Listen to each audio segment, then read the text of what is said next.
And I just wanted to be sure I took the opportunity when I have somebody like Jamie visiting us that we can catch a little bit of his wisdom at the same time. So thank you for being a part of this. So first I want to start out by talking about the talk title, which is Gratis Gratus, or Latin. We had Latin last week too. So we always say gratis here in the U.S., but I double checked it and it's gratis, but gratis. We always think that means free. And at first I thought, oh, that's clever. Okay, so I'll do free, and I'll tell you what gratus means in a moment. But I also found out that it actually means freely and thankful as well, without recompense. And gratus means grateful, as it sounds like, grateful. So my thought originally was, oh, free gratitude. And then as I looked into it, I found out that gratus also means pleasing and beloved, as well as grateful. And so then I realized, wow, that's so cool, because the two words almost mesh. You know, they both mean thankful, or they both mean gratitude. And they both mean this freeness, this pleasant freeness. So I want to read a quote that Ernest Holmes wrote. It says, there is a divine presence at the center of things which responds to us, and it ought to be so real that we feel it everywhere, in everyone, and in every situation. Our starting point is to believe this, not as a theory or an idle dream, or may I add some logical philosophy, but as something to be recognized and entered into here and now. And that actually comes from his Thanksgiving address that he made on his radio show one year. So this is the time where we a little bit talk about history, because there is a history to Thanksgiving, and spirituality. It's also actually originally more of a religious celebration. Thankfulness, family, and food, right? So we celebrate the fall harvest, and the supposed original Thanksgiving here in America was celebrating the fall harvest, and also about the survival of the pilgrims in that first year that they were here. And I don't want to get into the politics too much of what happened with the pilgrims and stuff, but the idea that it was a very rough winter for them, and of course the Native Americans that got near them, but the idea was that they survived they didn't know where they were, what this country was about, what plants would grow, or how to use the soil in this country, and that those who survived, and many did not. So they had this celebration, which we now call Thanksgiving. But there's also other fall harvest celebrations. One that is done in China, Taiwan, and Vietnam is called the Moon Festival, and it celebrates the fall harvest. In India, there is the Diwali Festival of Lights, which is around this time.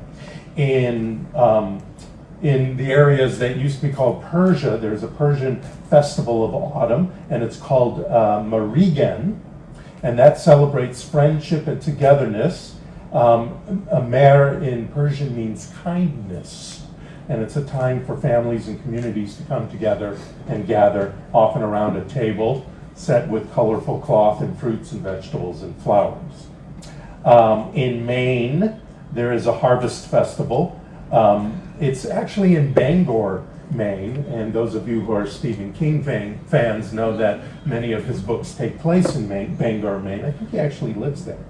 But, yeah, he lives near there, but it's not a scary harvest festival. It's just that. And of course, I talked about this a few weeks ago. The Jews have a fall harvest festival called Sukkot or Sukkot, and I wanted to talk to you about your memories of Sukkot when you were a kid as a fall harvest festival. Well, it was so for me that was more of a community aspect. Okay. Because it was it wasn't a thing that we celebrated at home. Yeah. We were reformed. Yeah. Reformed from what I don't know. So, we were reformed too. Jew-like. Jew-like, yeah. So out at holiday time. We had that, the big ones were celebrated at home. But Sukkot was, it was almost, it felt like what I assumed Easter to be. Oh, really? There was that kind of celebratory thing. We got together and there were things and activities. So I remember it more, and it's something I was thinking as you were listing all the fall festivals. It's fascinating how we come together, or actually how we populate separately as people, but we celebrate similarly at the same time. So there's, we call it different things and we focus on different aspects, yet there is this through line.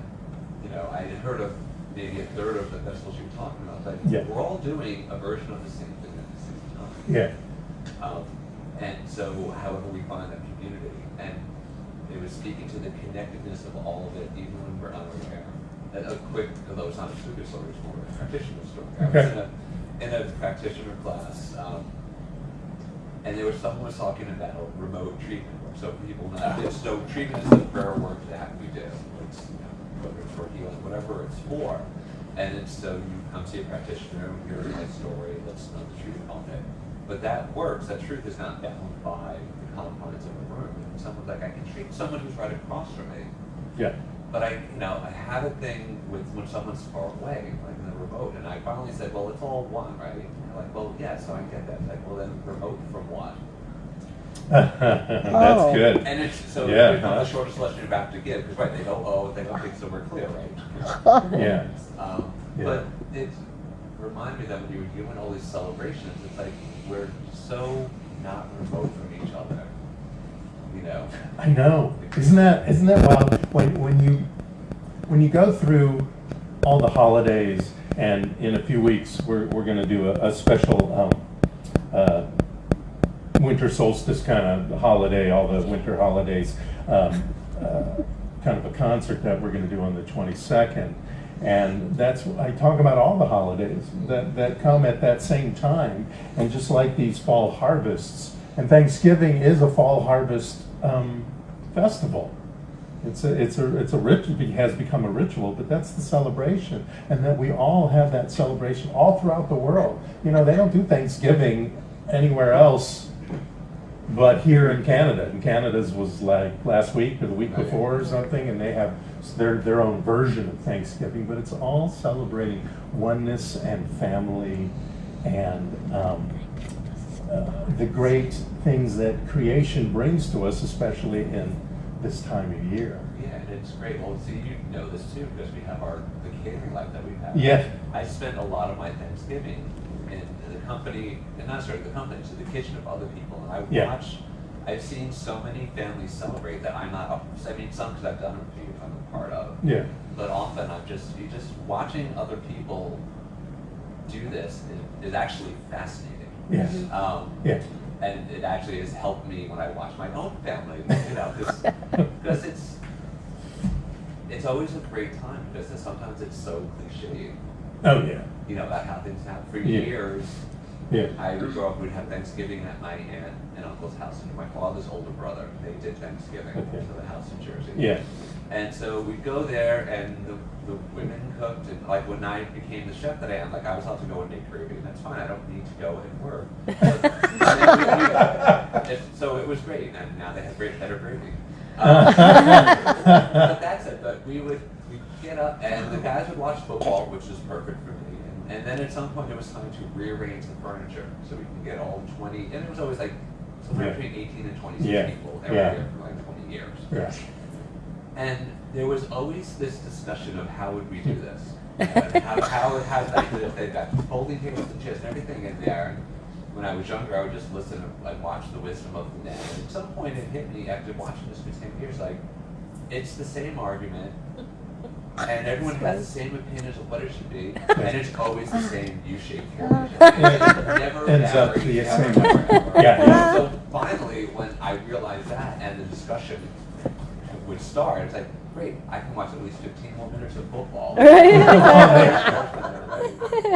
Yeah. Which leads me to, like, when I work with families and work with people, and I don't take their lives personally. And the lesson became that I don't have to take my life personally either. Mm-hmm. I don't have to take my family personally. Mm-hmm. And I can I can love, right? And absolutely true. Yeah. Oh yeah. So I can love a stranger, I can love someone I'm serving and working for, and I can love the people I so want to love anyway. Yeah. Without, just as they are. Yeah. Exactly. Exactly. When I was a kid, we used to go to my mother's and father's house for Thanksgiving, and my dad's family, we would go to all the Jewish holidays. Those Sundays were or holidays were at that house, and then all the sort of non-religious holidays were at the other grandmother's house, and it was like a whole different world. Those two sides of the family. I'm sure everybody has a similar situation. I also wanted to talk about, and I know this is going to be big for you, which is why I brought it up: faith and food. So holidays, of course, and meals go together, of course, for everybody else. And I wanted you to talk a little bit about your connection with food and faith, because I know we've had this conversation before, because every time I see Jamie somewhere, I'm, what are you doing? What's new? You've been doing catered events, you've been chefing, what's happening? And we always get around to talking about his ideas around faith and food, and how they're one thing in a way. But go ahead, I don't want to talk for you. Tell us a little bit about that. Well, it's so faith and food. I mean, food for me now, after having professionally slung hash for over 30 years. Yep. So my aim is really good. But food is food is one of my love languages. That's how I kind of talk about it today. Food is very much a conversation for me.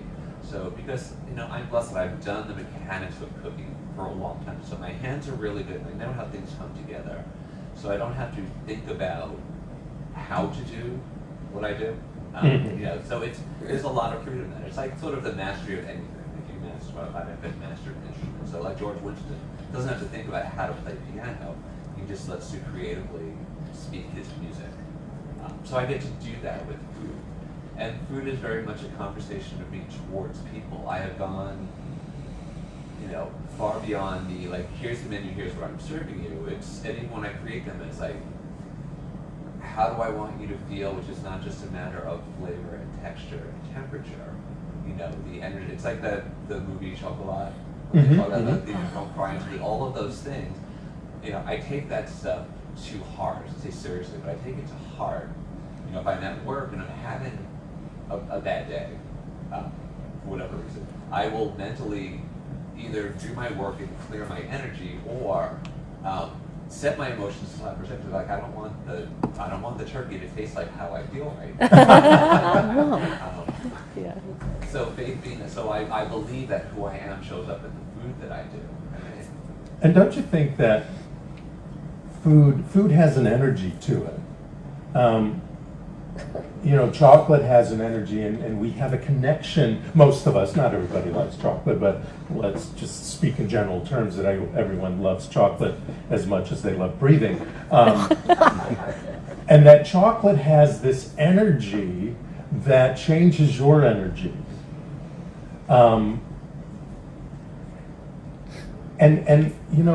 We're all just energy, and we're all just about feeling. Especially in this philosophy and other New Thought type philosophies, and even the traditional philosophies, when you get to the core of them, it's just about feeling. What do you feel? How does it make you feel? And this how does it make you feel empowers you to know that whatever it is you're working on at this particular moment is going to show up. Well, absolutely, and it even brings our intention into the conversation, because yes, it's all energy. But there's also, on a purely physical level, there's a very known chemical reaction. Like chocolate has chemicals, right, and it's made up of that. When it interacts with our body chemistry, things happen.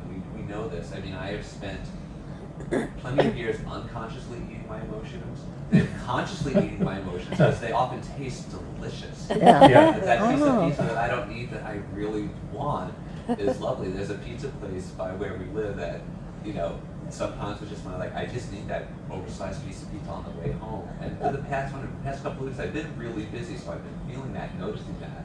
And if I'm coming home, it's like, there it is, and I don't have it in me to have that piece of pizza. And for whatever it is, where I don't want to be that overstuffed. Yeah. There's a part like, okay, it's not going to be the soothing thing. It's just not going to feel. It's the same piece of pizza, it's the same texture. It's not going to feel as good as it is. Food is a very intimate conversation. Also, when you think about it, someone has put their hands in their body and attention on something that's now going into your body. We don't allow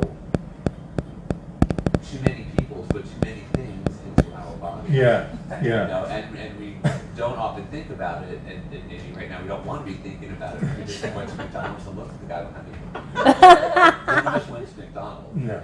But, the meal we make for people, and food with its own energy. We were coming home last night. We start our days with oatmeal. And what we'll do is... We do too. And so what we do is we get to steel cut oatmeal, so we prep it the night before, and we blanch, so we're just heating it up in the morning. Yeah. After it's fine. Yeah. So we started it, and we got out the door. We went to go see Descanso Gardens. And on the way home, Susan was like, well, do you think the oatmeal's done? I'm like, I don't know. I'm going to let it tell us when we come home. Yeah, that's right. And so I let, I talk to food, and I will ask it to do what I need it to do, but I will also listen to the dishes I'm doing along the way, because they'll often tell me what they need. I like the idea that we were talking about the intimacy of food, and I must say I don't do it very often, but the idea of that whole saying grace before eating is really a lovely ritual, actually, because you are not just because when we feed ourselves, whether it's a treat or whether it's a meal that we are purposefully having for nutrition, we're feeding our souls as well as our bellies, and it is an intimate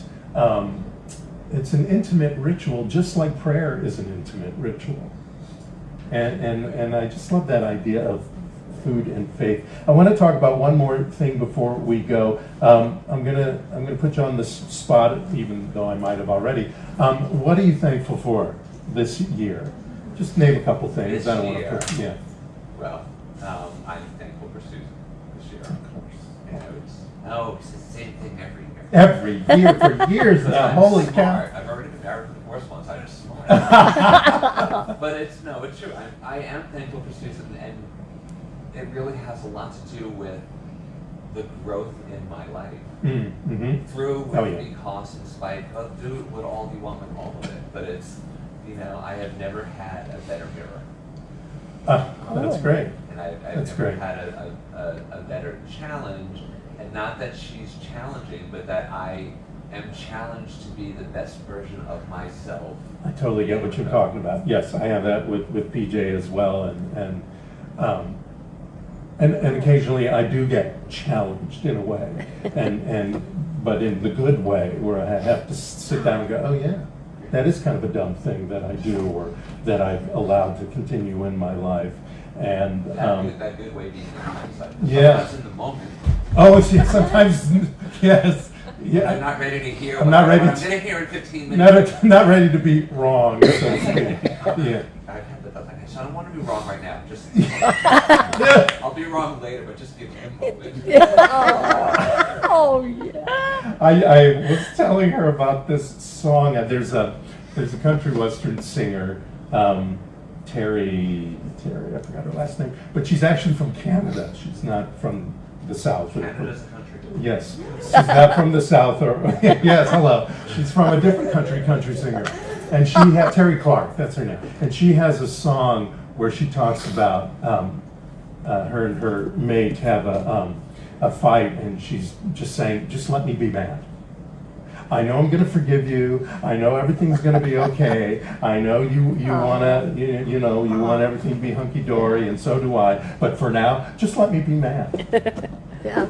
And then I'll go through it, and we'll move forward. Yeah, no, I get it, and I love that. And so one of the things I was also thinking of as you were saying that, I was listening, but I was thinking,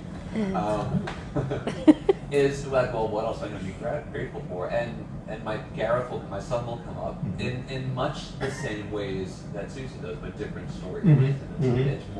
It's growth in a different way, and all of that. But I was being grateful for who I am, and really too, I've always been how I'm discovering who I am. Because I was talking with someone last night, and the idea of faith and practice and ministry was coming up, and I said, well, I'm not the walk on water type of minister. I mean, I can, because we were joking, there was a lake there, and I said, oh, by the way, in ministerial class, I have friends. I don't, know this, but on the final, so there's this beautiful stained glass house in the middle of this little lake. It just comes to Broadway. So just so you know, on the final, I know this, I've taken the class. Walking on water is actually part of it. So why don't you practice now? And it was, we all laughed about it. But I think about that with me because, let me be mad now. The minister I am and the way I do the work, the way I take this work, is that I don't need to walk on water and show you the elevated version of it. I'm the one who's going to go underneath the waves with you and show you how to breathe underneath the water. Oh, and that's wow, I like that. I discovered that like during the John Rapinello time. Yeah, like, yeah. I can. So a friend of ours who I inadvertently went through a very intense hospice journey with, and realized I can thrive here. It's odd to choose the adjective. Like I did well there. That's not what you say, but I was not thrown in the process. I was deeply enmeshed in it. Yeah. But I could be clear that I needed to know there. Yeah. And so I can be the person who can walk on water, but I'm going to meet you where you are. Yeah. And if you want to be mad, then okay, let's be mad. That's divine too. Right. And breathe that through. Why stop the process? Why stop the caterpillar from becoming the butterfly? Why stop the leaf from leaving? It will return, but it has to say goodbye before we can say hello again. Yeah. And the whole leaf idea is they're so beautiful before they fall up the tree. Right, they're grace notes. They're grace notes. And then when they fall off, and I know most people in their yards don't find that attractive, they go and they rake them up, but if you leave them there, they just end up feeding the tree and the rest of the yard again. And if you rake them up, then you have this pile of leaves dive into the Yeah. Is it a boy thing? Oh, no. That was just the best. Oh, yeah. So I want to encourage everyone to, and you don't have to do it around the table, although your family may do that, is to take a little moment this week, doesn't have to be Thursday, to think about what you're thankful for. That's what the card was about today. I put a lot of the basic stuff on there that we all should be thankful for because we all share all those things. But then you start getting into your own personal stuff like Jamie and I and our respective spouses. But take a moment, take 5 minutes and get yourself into gratitude. And get yourself into thankfulness. I'm thankful for XYZ that happened this year. I'm thankful for, sunrises and sunsets and the sunshine and clean air and nice water and, wherever you live and this piece of furniture and that relationship and et cetera, et cetera. Take time to think about that. And you'll see how it'll change your mood. Even if you're in a good mood, you'll see how it'll uplift you and bring you to upgrade you, bring you to the next step, bring you back to revealing divinity in a purposeful way. I want to close by reading something from Dr. Holmes, actually, that this is out of the Thanksgiving radio show episode, and he wrote, "Suppose we try this week to discard our negative approaches to people and circumstances. And for every condemnation, let's find something to praise. For every doubt, let's find a faith. For every fear, let's have a new hope. Let's see if we can't sing our song of praise and thanksgiving. I know if we practice this for the next few days, a new flavor will come into our living.